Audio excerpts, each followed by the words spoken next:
So today's video is on computer space games for the ZX Spectrum, ZX81, BBC TRS-80 Apple Vic and PET, published by Usborne Computer Programs.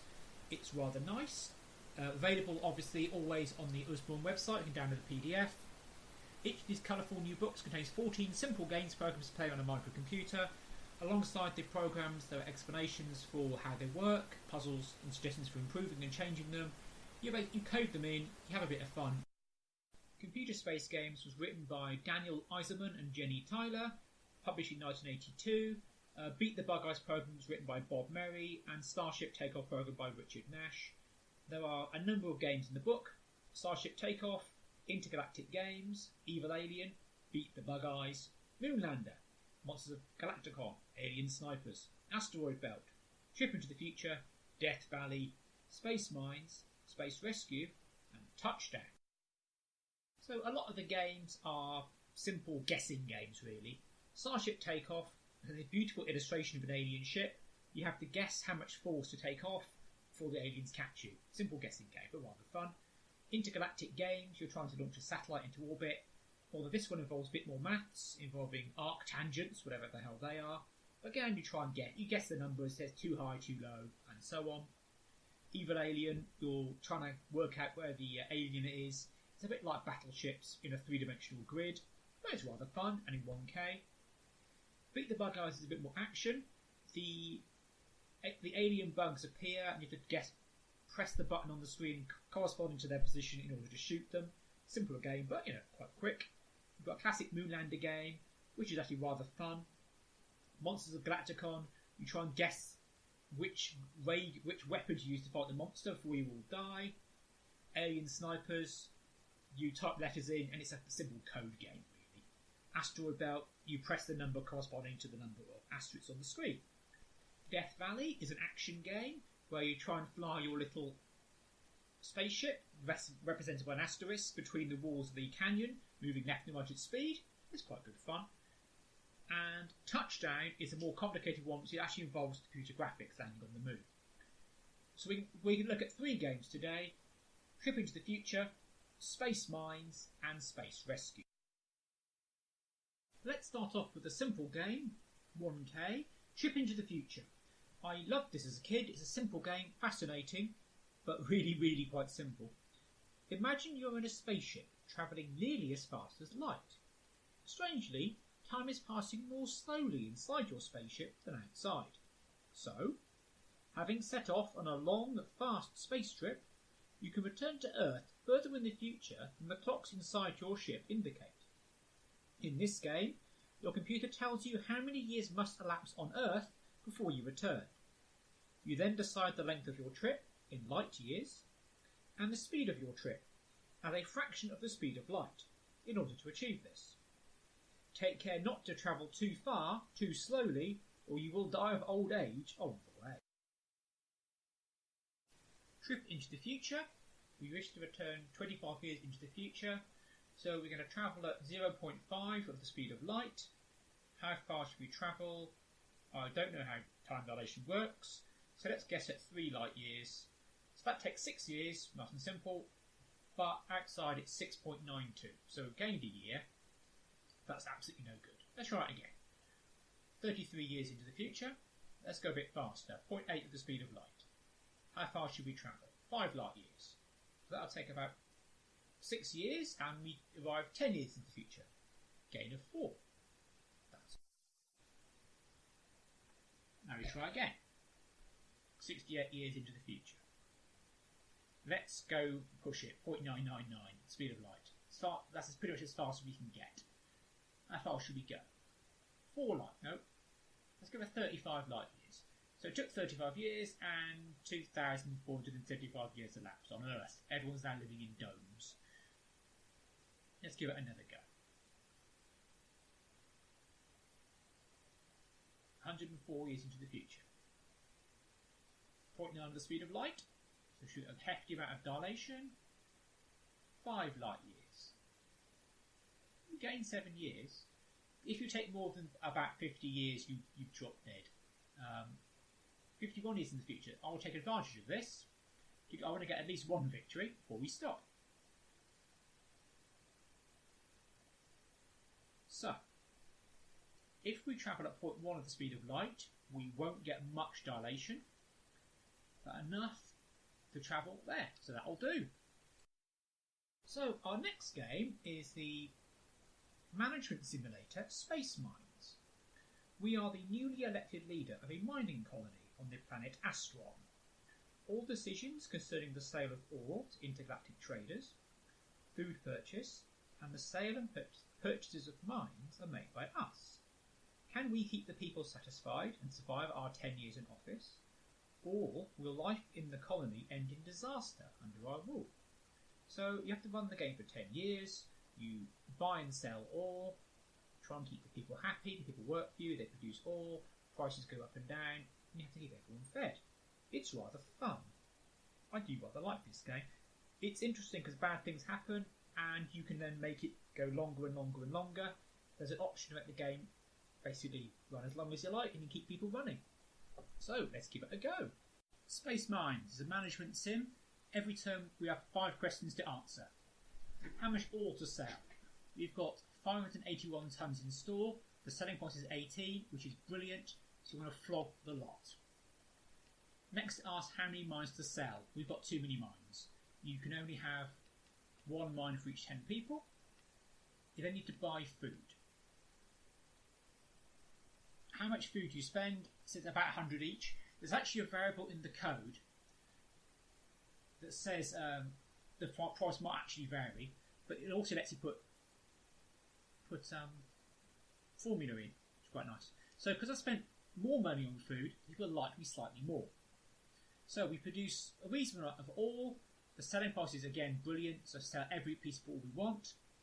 Don't sell any mines, don't buy any mines, we've got enough mines. So we're going to buy some more food, keep people happy. Once they're happy enough, we'll get more people coming to the colony, and also they'll work harder every year. The harder they work, the more food the more ore they produce. The more ore produced, more money we make. So keep the mines there. Year 3, we've now got 61 people, more people. Ore price is a bit duff.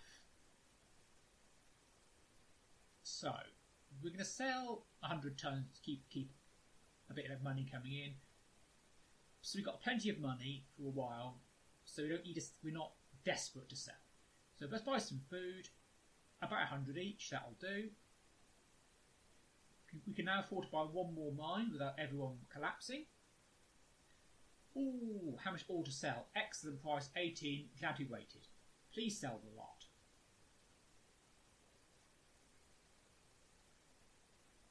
We don't want to sell any mines, even though it is a good price. So let's buy some more food. How much food should we buy? Oh, I like money. Money is good. About 100 each. Yeah, let's go with 100 each. And don't buy any more mines, otherwise everyone will work to death. Year 5. We're halfway there. Ore price is very good. So again, there's no point stockpiling it, although we do have plenty of money. We don't need to sell any mines. We are absolutely minted in terms of money. How much should we spend on the food for the hard workers?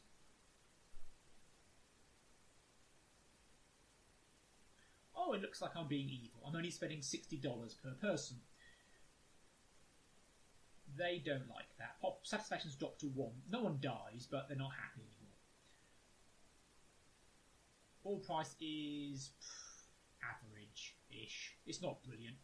We have absolutely a ton of money. So let's sell a bit of ore. Keep the mines there. Let's keep the people happy again. So again, it's quite nice. You can, rather than working out on a bit of paper, you can put formula in. You don't need to buy any mines though. So people are slightly happier. Oh, that ore selling price is awful.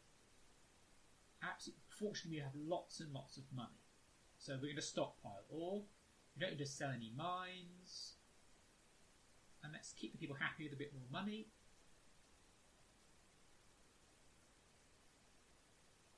People like food.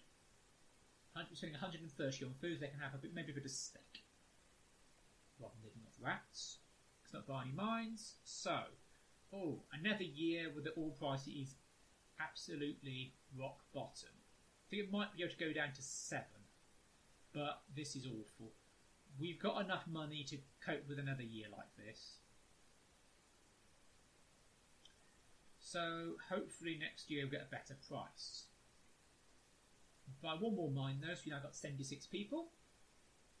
Ooh, not a great price for all. 10. We are nearly broke, so we have to sell some. We need about 100 per person for food.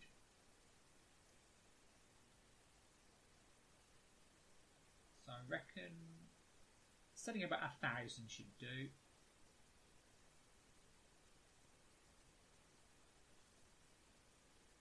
We are producing 143 tonnes each though, per mine. So they are working nice and hard for me. I loved this game as a kid. I used it as inspiration to write my own little games. One of them was, I kept writing Frederick Barbarossa simulators where he kept invading Italy and beating up the Pope. Then going on crusade and dying. I wanted to buy another mine. Unfortunately I haven't got the money to buy another mine. So, what flashed up there was market glut price drops. In fact, the price doesn't actually drop, but your production does. That's not the end of the world. Although what is the end of the world is the selling price, which is 11. We haven't got much money. So let's sell 1,000 tonnes.